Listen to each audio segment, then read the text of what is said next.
Hey guys, and welcome back to another video. Hope you are okay on that side of the screen. And today to share with you my experience with the router from ASUS. This is the AX 5400, and spoiler alert, it is the router with the most coverage that I've used so far.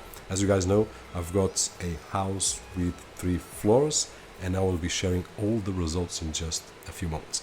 Now, this router right over here has Wi-Fi 6, brings us better coverage, more speed, less latency, and more energy efficiency. So these are the 4 most important things in Wi-Fi 6.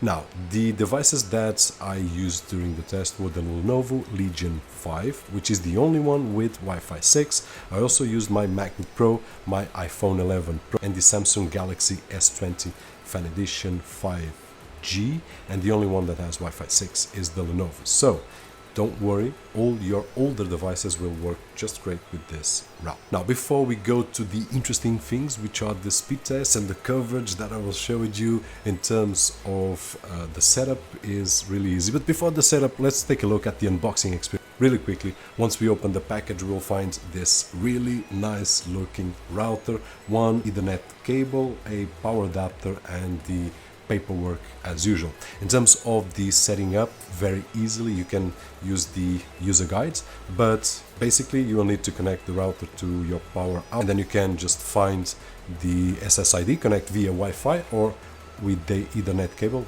whatever you decide, and just follow the guide, and in a few minutes you will have the router working. You just need to select a new SSID, a username and a password, and basically that is it. The router will be ready to be used. I also found a firmware update, so expect that from time to time ASUS will get a firmware update to improve its performance, to improve here and there things that the community will report and things that ASUS find that probably could do a little bit better here and there, which is always great. In terms of specifications, I will leave a link down below, also a link down below so that you can check the prices and availability of the router, but I'm not going to bore you with the specifications, just read them because there are a lot of things, really interesting things, but I'm sure that you would go away before I finish. Now, there are some things that I really believe that are very interesting and you need to know. First of all, the look of it, I really enjoy, but this is something that will be personal. Some of you might say, hey, it's too aggressive. Some of you might say, hey, I just love it. At the front we will find some LEDs, indicative LEDs, that will show us if the 5 GHz, 2.4 GHz connectivity in terms of Wi-Fi is working, if we have internet signal, which ports are connected and using the Ethernet, and basically that is it. Now here at the top we have something really nice, which is our RGB sync, so we can use this to customize the LED. It has 4 different patterns and we can customize the colors and so on and so forth, so you can put it similar to your computer setup or to any other LEDs that you have near your router. That is just really cool. Then we have these 6 huge, well, not huge, regular size antennas, but really powerful, which I want to share the results with you in just a few moments. And then at the back we will find a power input jack, power button, USB 3.0, which I will share with you in a few moments when we check out the software, what we can do with it, but we can do a lot. Then we have 4 LAN ports, 1 WAN port, and a WPS button and a reset switch. Now have in mind that all these ports are gigabit, but there is one situation here that might be interesting for you. We can use link aggregation, which will give us the option to have a WAN connection of 2 gigabits and a LAN connection of 2 gigabits. So if we use the 1 plus LAN 4, we can do link aggregation for 1, and then if we use LAN 1 and LAN 2, we can use link aggregation for LAN, which means that we will have an input of 2 gigabits and an output of 2 gigabits.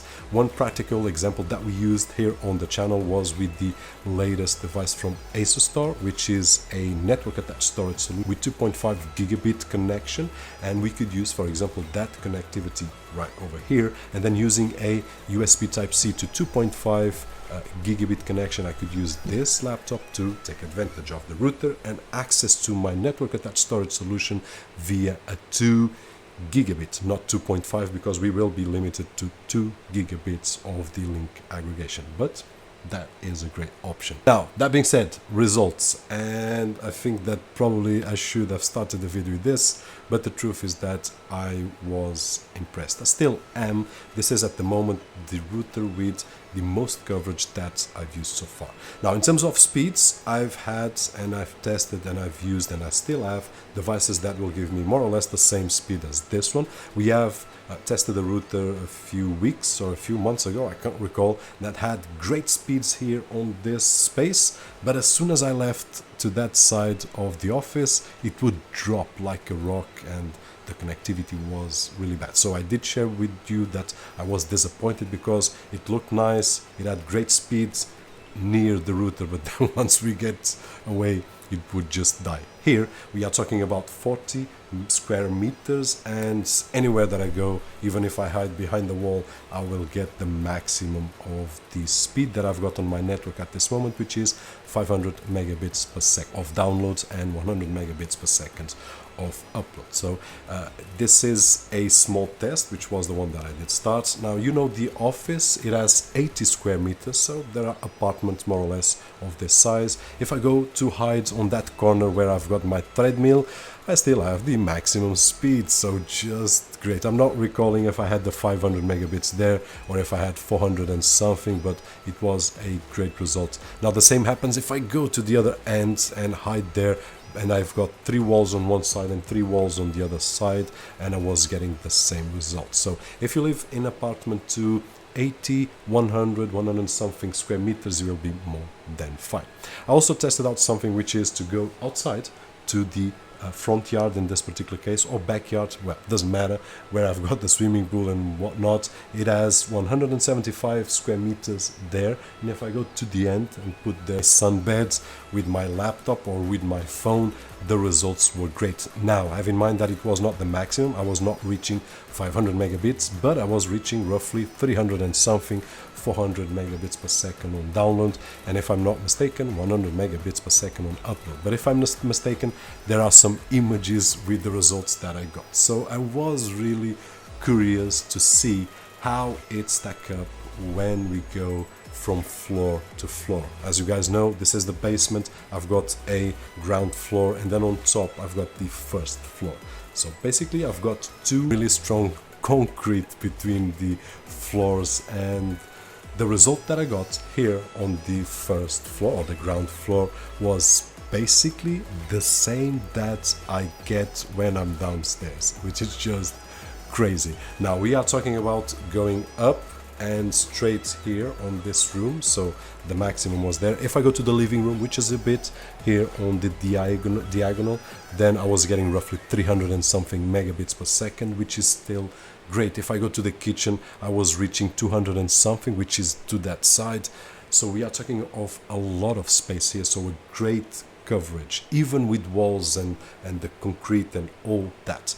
So the question popped in my head, and I wondered, okay, so what if I go to the upper floor, first floor? In that particular case, besides the walls and whatnot, we also have 2 concrete things of this, and the results that I get was a little bit down.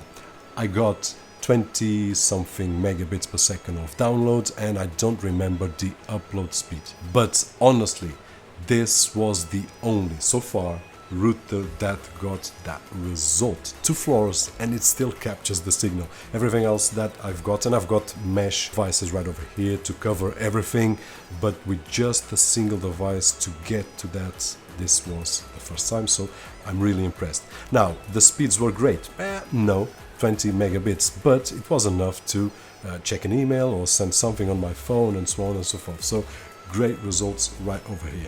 Now, to be smart, in my particular case configuration of the house, I would need to place this router on the ground floor so that it could coverage the floor below, which is where we are, and would cover the floor on the top, which is the one that we tested lastly, and in that particular case we could work with that. Now, have in mind that we can use mesh with this, and I will explain a little bit when we check the software.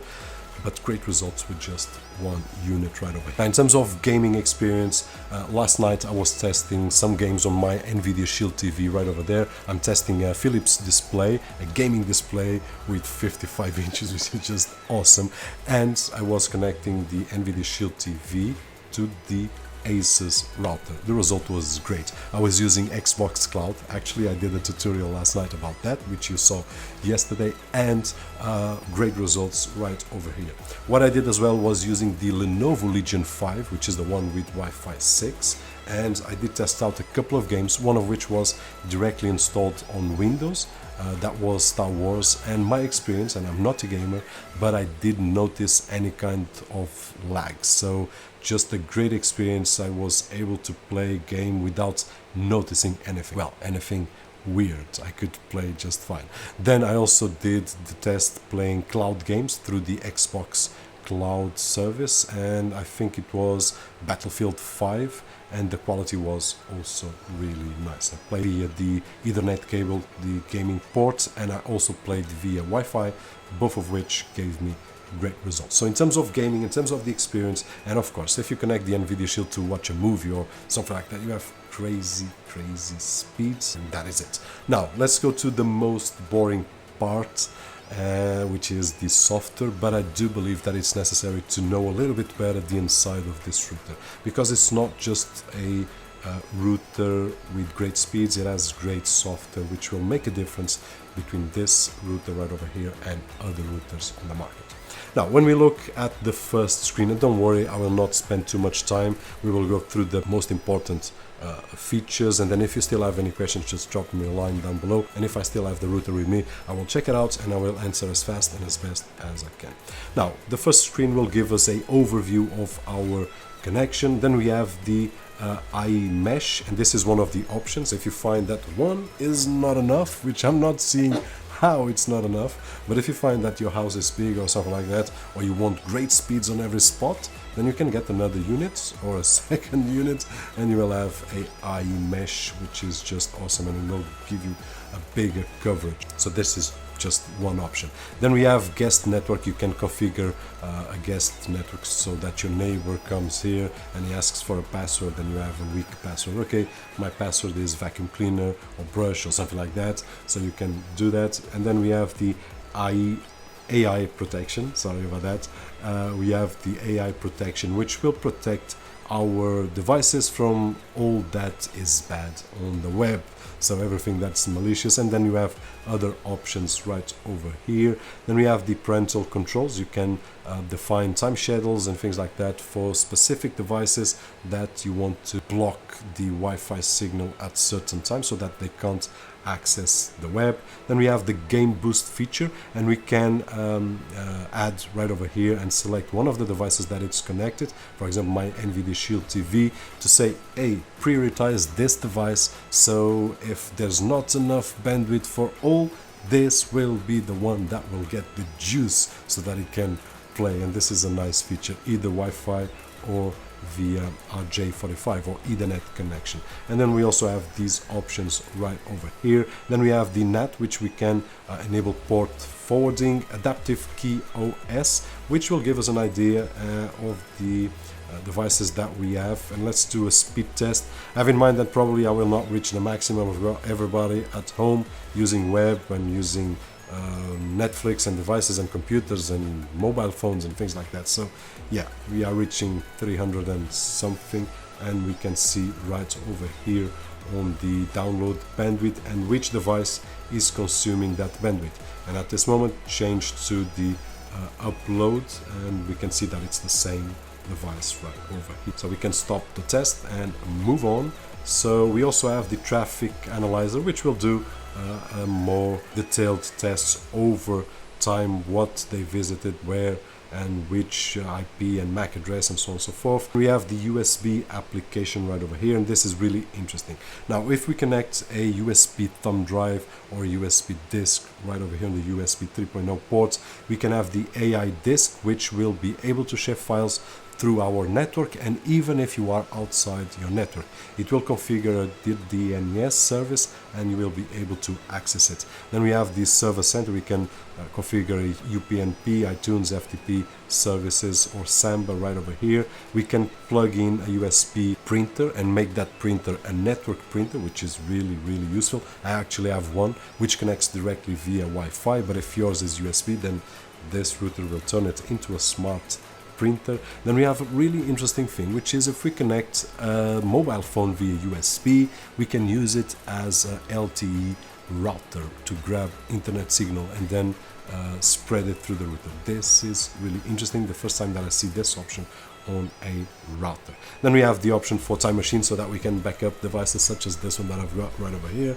And finally the download master, which we can enable to put him downloading without the need of a computer, which is also really nice. Usually we find this on network attached storage solutions and not on routers. Then the AI cloud, which basically will enhance some of the features that we have here as a cloud disk, smart access, AI cloud sync for backups, and so on and so forth. There is also the mobile apps for that. Then we have advanced settings for wireless, LAN, WAN, Amazon Alexa. Yes, we can control the router for Amazon Alexa. Let's check out here the wireless. But there are so many options, as you can see right over here, that I truly believe that if you need a certain feature, you will find it right over here.